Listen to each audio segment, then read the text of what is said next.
Olá, bem-vindo à Ordem do Dia. O tema de hoje é segurança do trabalho. Vamos mostrar por que mais de 700 mil brasileiros são afastados do emprego todos os anos por traumas graves ou doenças. As pessoas acham que quando você se acidenta é porque você quer, mas não é. É falta de proteção na empresa. O drama do funcionário acidentado quando é esquecido pela empresa. A empresa reluta, muitas vezes, em aceitar aquele trabalhador, porque a vaga já foi ocupada. Esses e outros assuntos a partir de agora no Ordem do Dia, programa da OAB Paulista em parceria com a TV Cultura.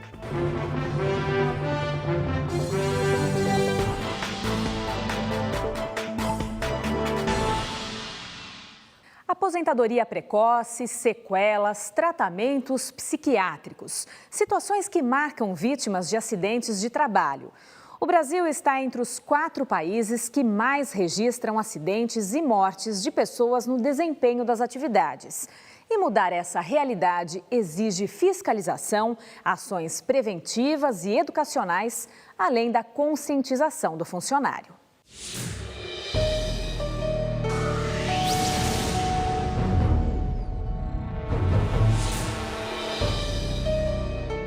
Medidas adotadas pelas empresas para minimizar os acidentes, as doenças ocupacionais e proteger a integridade do trabalhador são chamadas de segurança do trabalho. Tudo o que falhou para o seu Evaristo.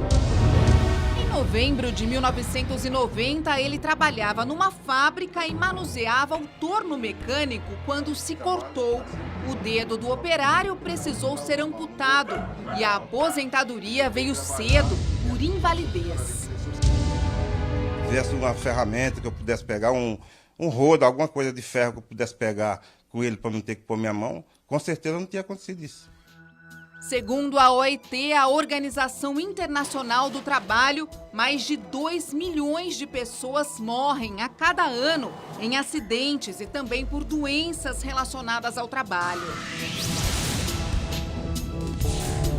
A estatística consta neste relatório do governo federal. No período de 1988 a 2013, aconteceram mais de 14 milhões e 500 mil acidentes de trabalho no Brasil. Dentro deste número, também estão as doenças ocupacionais, consideradas acidentes de trabalho pelo sistema jurídico. Entre 1996 e 2011, foram notificadas 47.597 mortes.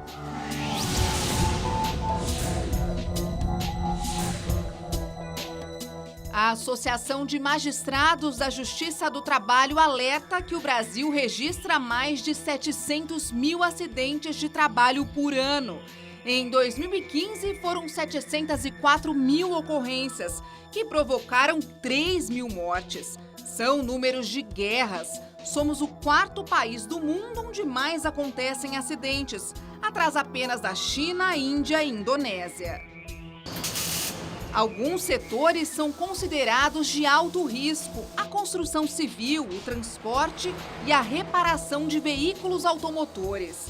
Os processos de trabalho de maior risco são os que utilizam máquinas e equipamentos.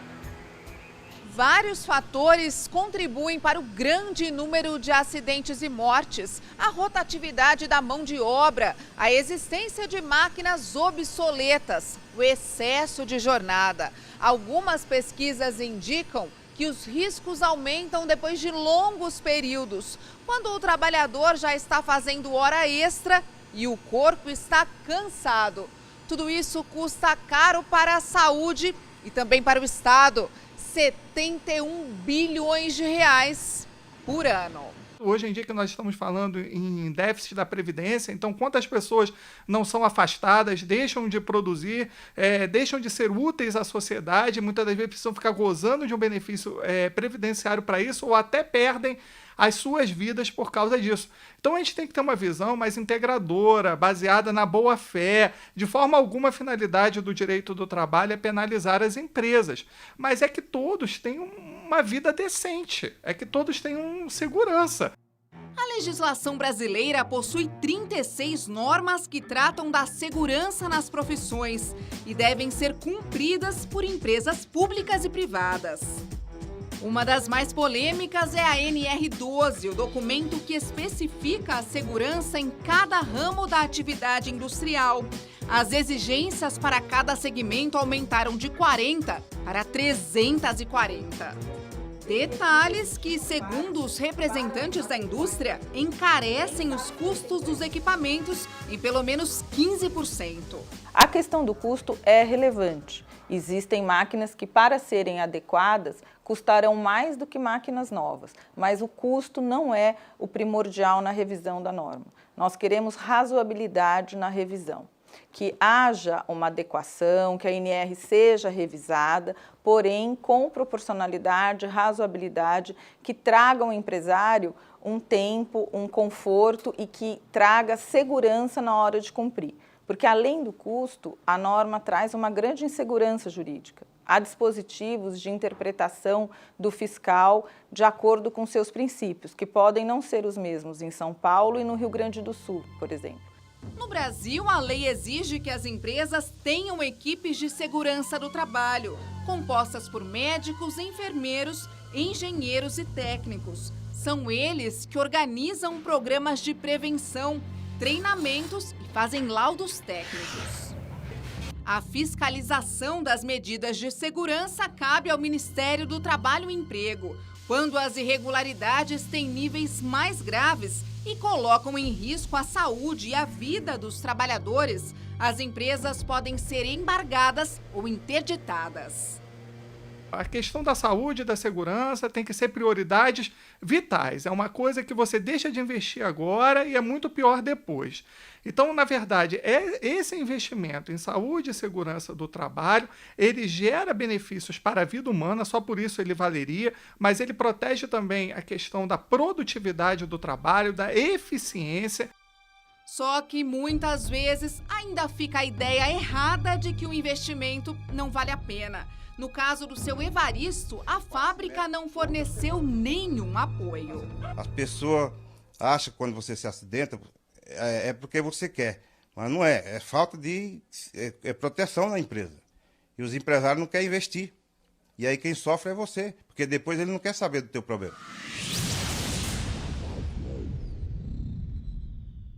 Funcionários afastados por doença ou acidente muitas vezes são esquecidos pela empresa. E quando voltam ao trabalho, correm o risco de ficar sem a vaga. Veja no quadro Fora da Ordem.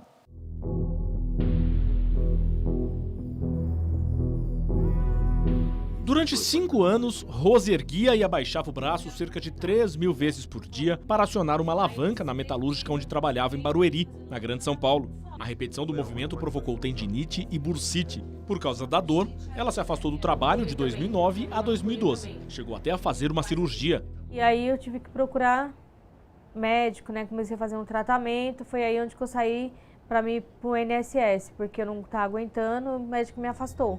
Quando recebeu alta, o INSS determinou que Rose desempenhasse outra função na metalúrgica, mas a empresa não acatou e ainda começou a perseguir a funcionária. Quando eu cheguei lá, eles falaram para mim que não tinha posto para mim trabalhar, que eu tinha que voltar a trabalhar na mesma função. E aí eu voltei com a minha limitação menor, né? Eu comecei a fazer bem pouca produção. Foi quando eu comecei a sofrer assédio moral lá dentro.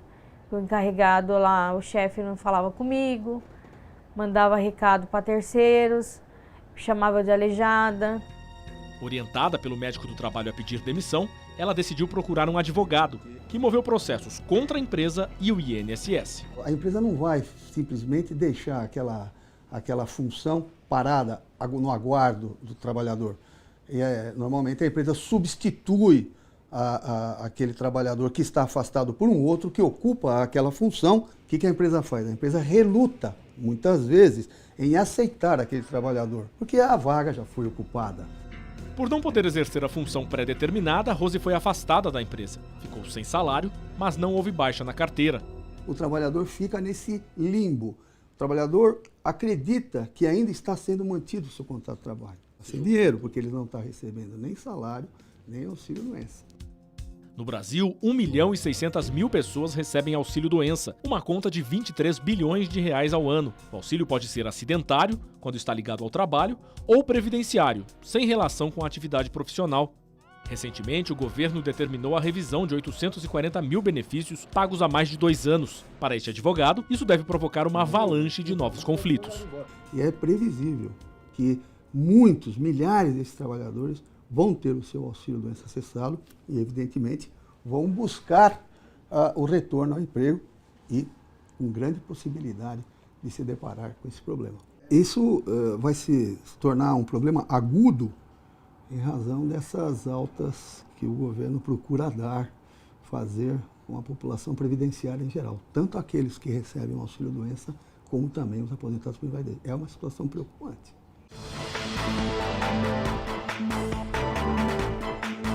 Se a empresa não me der o equipamento de segurança, eu posso me recusar a trabalhar? Essa é a minha dúvida. Pode e deve, que tem que haver a preservação da integridade física do trabalhador, né? E é dever da empresa adquirir o produto, ver a destinação do produto conforme a atividade do trabalhador e também exigir que ele use esse produto. A empresa deve provar que entregou o equipamento para o trabalhador. Se teve um acidente, né? Então ela tem que ter a prova da entrega do produto.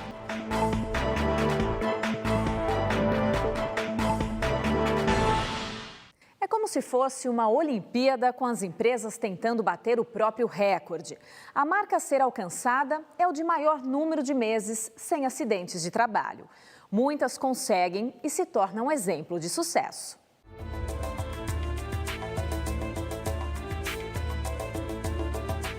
Nesta empresa de distribuição de gás, usar o celular só se for assim, parado. Ler ou escrever mensagens durante um trajeto é contra as regras. E se tiver uma escada no caminho, mesmo num caminhão de serviços, é preciso usar o corrimão.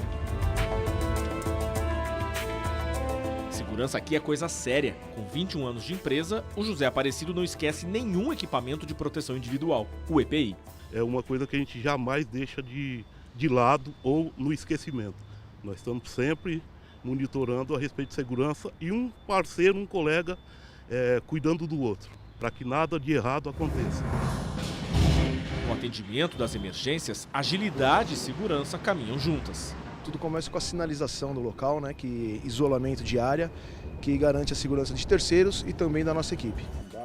Segundo o diretor de operações da companhia, tão importante quanto cumprir as normas é fazer os 4.000 colaboradores diretos e indiretos incorporarem a segurança como um valor. O ponto de partida da nossa visão de segurança é que é possível você não ter acidentes de trabalho, ou seja, por mais complexa, por mais difícil que uma atividade seja, ou até mesmo por mais risco que a atividade possa ter, é possível que ela seja feita sem a ocorrência de acidentes. Então isso é um dogma de fé que a empresa tem e para nós é muito certo que as normas, as regras, todas elas precisam existir, precisam ser seguidas, mas é muito importante que as pessoas tenham uma consciência de que o trabalho pode ser feito sem que os acidentes ocorram. No ano passado, o número de incidentes com afastamento caiu 41% em relação a 2014. Os casos com lesão corporal diminuíram 57%. Pelo 9º ano seguido, a Comgás ganhou o Prêmio de Excelência na Segurança dos Empregados, concedido pela Associação Americana, que representa mais de 200 empresas de gás e energia. Apesar do reconhecimento, o diretor lembra que segurança é uma jornada sem fim, por isso é preciso estar sempre alerta. Dizer que segurança traz custo, na nossa experiência, na nossa visão, é um equívoco muito grande. Segurança, na verdade, ela traz produtividade, segurança faz com que as atividades sejam feitas de uma forma muito mais eficaz. O empregado tem garantido por lei a estabilidade no emprego em casos de acidente de trabalho, mas é por um período determinado. Fique por dentro.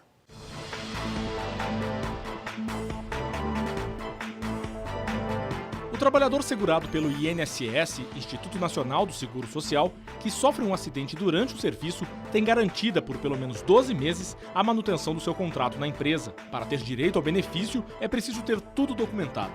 A empresa, o médico do trabalho ou o próprio empregado deve emitir um documento denominado CAT, Comunicação de Acidente de Trabalho, com a data e a hora do ocorrido. A CAT pode ser obtida em uma das agências do INSS. Também é possível fazer o registro online através de um aplicativo. A estabilidade de 1 ano só é concedida ao funcionário que foi afastado do trabalho por mais de 15 dias e ela passa a contar a partir do término do auxílio-doença. Durante o período de estabilidade, o funcionário não pode ser demitido, mas se cometer alguma falta grave que se enquadre em justa causa, o direito é suspenso. As chamadas doenças ocupacionais se tornam um dos principais motivos de afastamento do trabalhador. Esse é um dos assuntos em análise na entrevista da semana.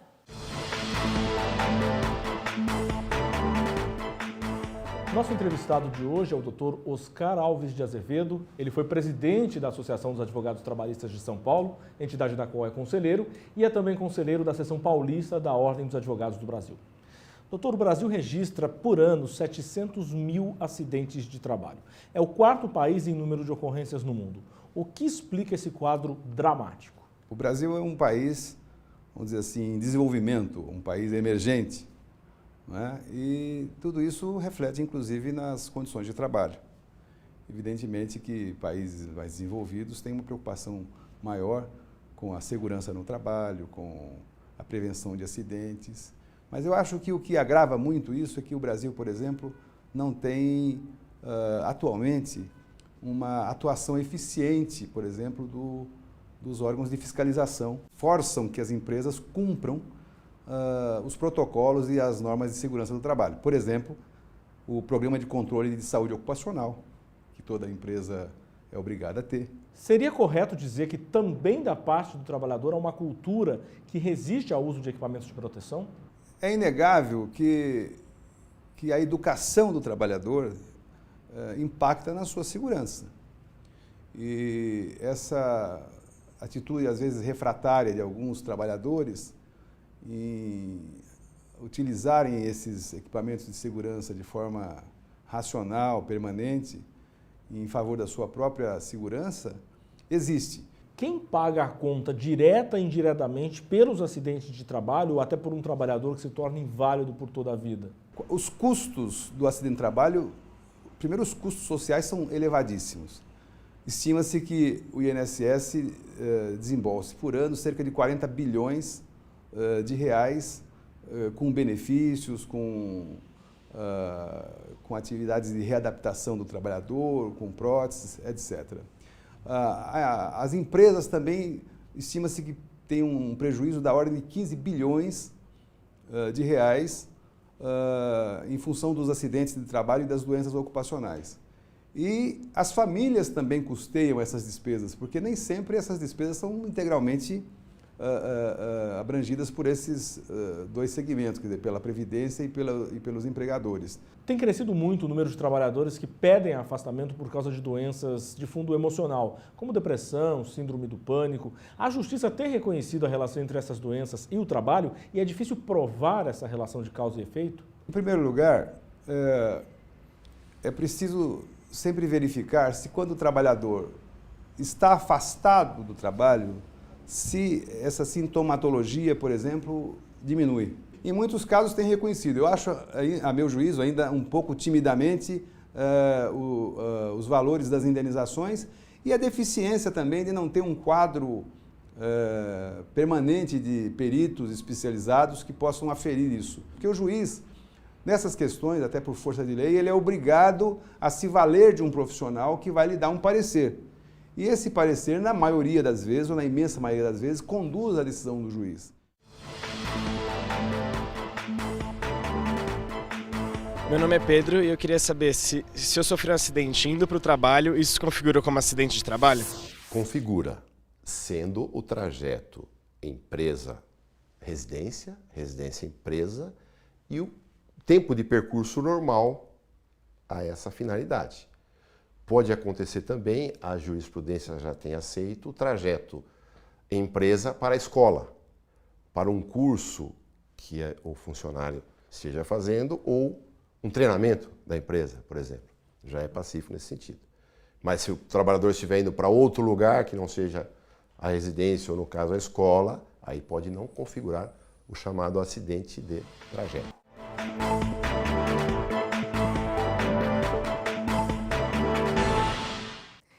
segurança no trabalho. Tema de hoje, na opinião do presidente da OAB de São Paulo, Marcos da Costa.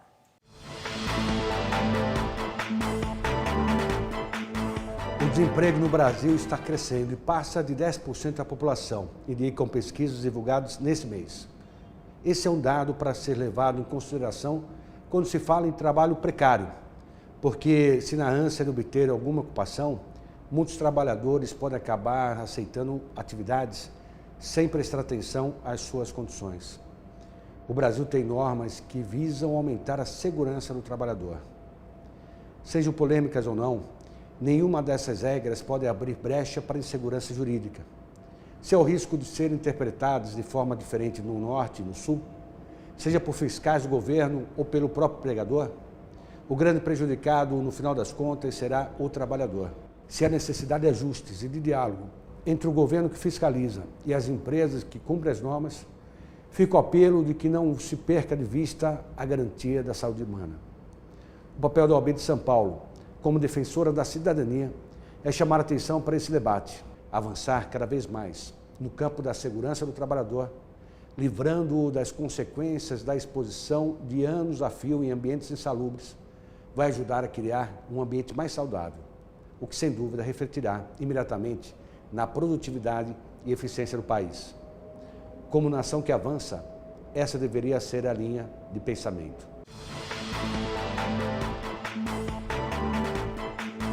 Sou Amanda. Eu gostaria de saber se um terceirizado sofre um acidente na empresa onde ele presta serviço. Quem responde por isso? Diretamente responde a própria empregadora dele, certo? Só que sendo terceirizado, teve uma outra que contratou essa empresa. Então ela pode responder subsidiariamente, pela súmula 331 do nosso TST. Então se a empresa que contratou ele, a empregadora, não tiver como arcar com a indenização, a outra é responsabilizada. Uma exposição revela a infância perdida de crianças trabalhadoras. É uma triste realidade mostrada agora no nosso Espaço 10.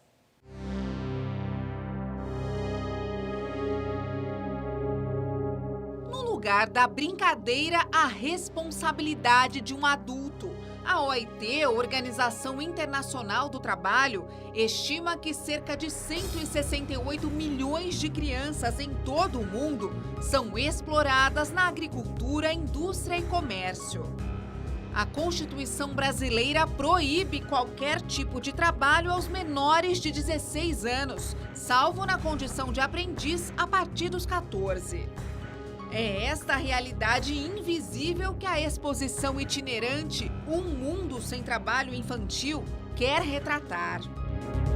A mostra reúne documentos históricos, fotografias, cartilhas e vídeos com depoimentos. Destaca as piores e mais chocantes formas de trabalho infantil, um grande entrave para o desenvolvimento do país.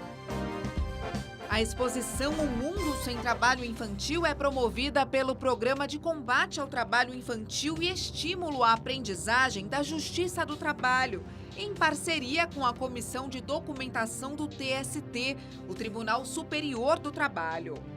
Já passou por Brasília e Curitiba e agora está no interior de São Paulo.